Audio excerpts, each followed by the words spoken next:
बात करेंगे पीएम मोदी के बालाघाट दौरे की। बालाघाट से मिलेगी शक्ति, ये सवाल इसीलिए क्योंकि नवरात्र के पहले दिन पीएम मोदी एमपी के बालाघाट आ रहे हैं। महिलाओं के लिए पीएम बड़ा चुनावी वादा भी कर सकते हैं। बालाघाट इसलिए भी खास है क्योंकि इस सीट पर पुरुषों से ज्यादा महिला वोटर्स हैं। संयोग ये देखिए कि आज नवरात्र का पहला दिन, महिला ज्यादा वोटर्स पुरुषों की तुलना में बालाघाट में। नवरात्र के पहले दिन पीएम मोदी का बालाघाट आना। बीजेपी ने यहां से महिला प्रत्याशी ही उतारी हैं और भारती पार्थी को यहां से उम्मीदवार बनाया है। ऐसे में अब यही सवाल है कि क्या बीजेपी को बालाघाट से शक्ति मिलेगी। प्रधानमंत्री मोदी 48 घंटे में दूसरी बार मध्य प्रदेश के दौरे पर रहेंगे। जबलपुर आए थे, अब बालाघाट का दौरा करेंगे।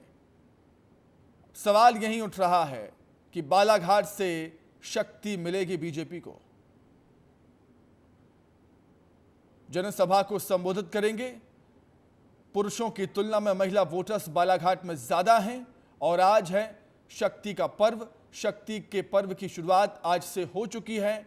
नवरात्र की शुरुआत आज से हो चुकी है और आज के इस पावन दिन पर प्रधानमंत्री मोदी बालाघाट में होंगे, जहां पर बीजेपी की तरफ से महिला प्रत्याशी ही मैदान में हैं।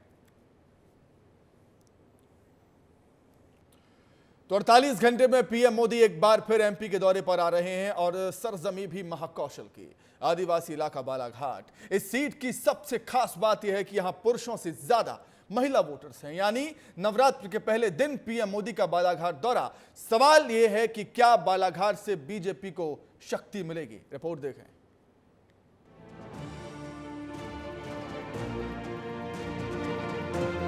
एक दशक बाद प्रधानमंत्री नरेंद्र मोदी 9 अप्रैल यानी कि चैत्र नवरात्रि के पहले दिन मध्य प्रदेश के बालाघाट आ रहे हैं।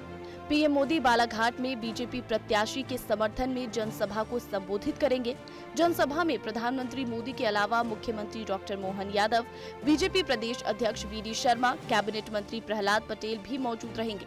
प्रधानमंत्री यहां बालाघाट संसदीय क्षेत्र के साथ ही मंडला संसदीय क्षेत्र के लिए बीजेपी प्रत्याशी के लिए आशीर्वाद मांगेंगे। ऐसा माना जा रहा है कि नवरात्रि के पहले दिन हो रही चुनावी सभा में पीएम मोदी महिलाओं को लेकर कुछ बड़ा चुनावी वादा कर सकते हैं। वहीं प्रधानमंत्री के दौरे को लेकर सुरक्षा भी चाक चौबंद कर दी गई है। पीएम की सुरक्षा में करीब 3000 जवानों की तैनाती की गई है। बीजेपी ने यहां से भारती पार्थी को उतारा है और पीएम की सभा भी नवरात्रि के पहले दिन है।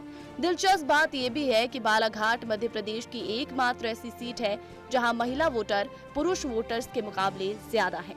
लिहाजा सवाल यही है कि पीएम मोदी को क्या बालाघाट से मिलेगी शक्ति। अब आपको बालाघाट का सियासी समीकरण भी समझा देते हैं कि क्या है वहां का सियासी समीकरण। बीजेपी की जीत हुई है, कांग्रेस की जीत 8 बार, बीजेपी की जीत 6 बार हुई। यहां पर 1952 से 2019 तक का ये आंकड़ा है। 2014 में बीजेपी के बोध सिंह भगत यहां से जीते। 2019 में बीजेपी के ढाल सिंह बिसेन यहां से जीते। उसके बाद अब एक बार फिर से चुनाव। कुल मतदाता 13,14,181 हैं। पुरुष मतदाता है 6,54,385 और महिला मतदाता है 6,59,784। पुरुषों की तुलना में महिला मतदाता यहां पर ज्यादा। तो सीएम डॉक्टर मोहन यादव ने पीएम के बालाघाट दौरे को लेकर क्या कुछ कहा, वो आपको सुनाते हैं। आज के दिन हमारा सौभाग्य, यशस्वी प्रधानमंत्री हमारे अपने प्रदेश में आ रहे हैं। बालाघाट के चुनाव अभियान में उनका उपस्थिति यह प्रदेश को एक नया प्रकार का एक ताकत, संबल, ऊर्जा देगी। और हम सब देख रहे हैं कि शक्ति के मामले में खास करके महिलाओं को लेकर के कांग्रेस की दृष्टि और कांग्रेस की भाषा क्या रहती है, लेकिन शक्ति का ये पर्व आज नवरात्रि के पावन पर्व पर हम सब कामना करें।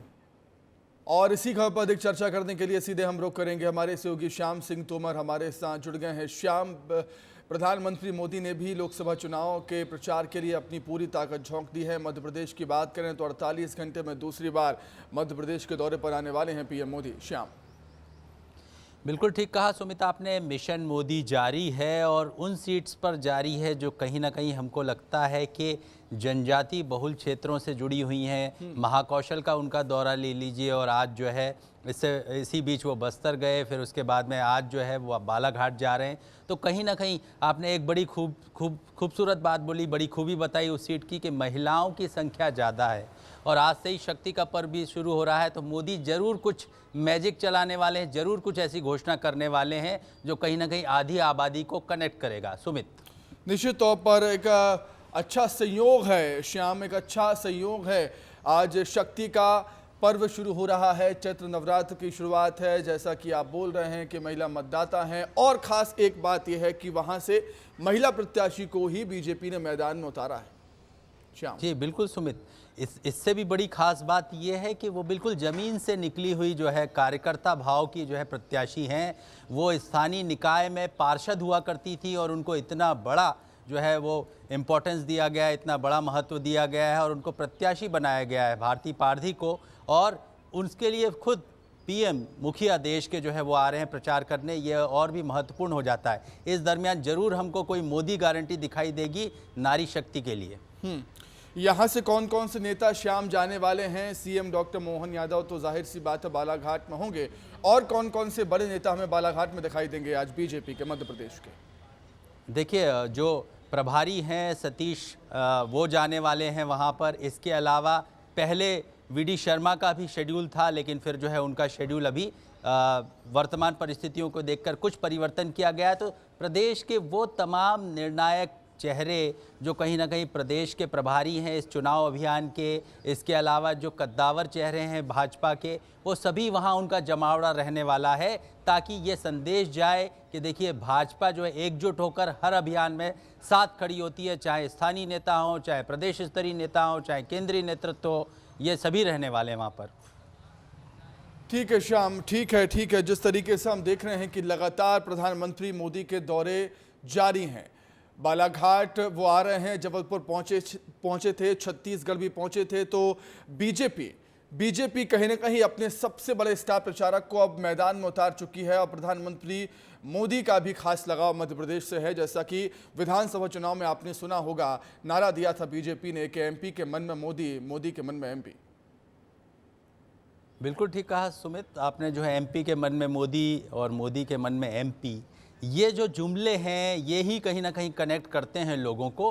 और बीजेपी बिल्कुल इसमें कुशल है, माहिर है। इस तरह के जुमले ईजाद किए जाते हैं और उनको तेज़ी से जो है लोगों के बीच फेंक दिया जाता है और लोग लपक भी लेते हैं, उससे कनेक्ट भी कर लेते हैं और इसका कहीं ना कहीं प्रभाव जो पड़ता है, लोग वोट बैंक जो है वो कन्वर्ट होता है बीजेपी के पक्ष में।